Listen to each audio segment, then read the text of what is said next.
শ্রমিক দলে ভাড়াটিয়া কোনো লোক ইনপুট হলে লক্ষ্মীপুর শ্রমিক দল বিচ্ছিন্ন হয়ে যাবে বলে মন্তব্য করেছেন লক্ষ্মীপুর জেলা শ্রমিক দলের সিনিয়র সহসভাপতি আব্দুল হান্নান।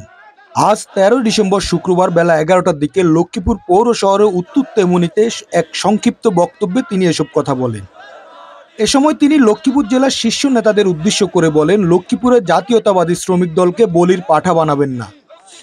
শ্রমিক দলে যদি কোনো ভাড়াটিয়া নেতা ইনপুট করা হয় তাহলে রাজনৈতিকভাবে তা প্রতিরোধ করার হুঁশিয়ারিও দেন তিনি আরো বলেন, অন্য দল বা সংগঠন থেকে শ্রমিক দলের শীর্ষ নেতৃত্ব আমরা মেনে নেব না। শ্রমিক দল একটি সুসংগঠিত ও সুশৃঙ্খল সংগঠন। বিগত দিনে আন্দোলনে যারা শ্রমিক দলের হয়ে রাজপথে সংগ্রাম করেছেন তাদের মধ্য থেকে শ্রমিক দলের শীর্ষ নেতৃত্ব নির্বাচিত করার আহ্বানও জানান তিনি।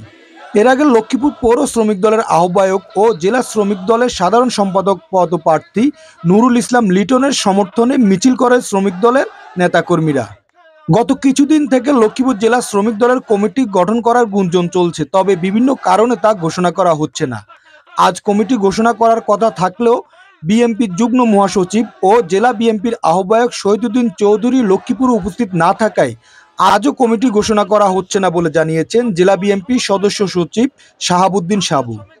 প্রিয় লক্ষ্মীপুর জেলা নেতৃবৃন্দকে উদ্দেশ্য করে আমি একটা কথাই বলবো, জাতীয়তাবাদী শ্রমিক দলকে বলির পাঠা বানাবেন না।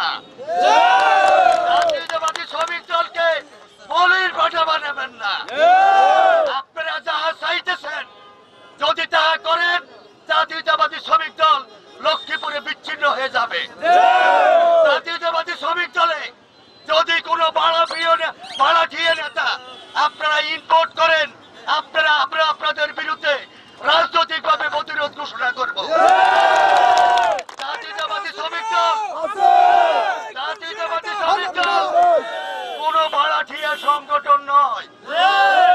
আপনারা খেয়াল খুশির মতো অন্য দলতন অন্য সংগঠন নেতা আনি ইনপুট করে নেবেন, সেটা মেনে নেওয়া যাবে না। জাতীয়তাবাদী শ্রমিক দল একটা সুশৃঙ্খল সংগঠন।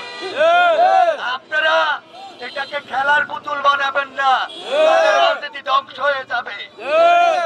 আমার কথা হলো, শ্রমিক দলে যারা আছেন তাদেরকে দিয়ে সংগঠন করুন, লোকজন দিয়ে সংগঠন করবেন না।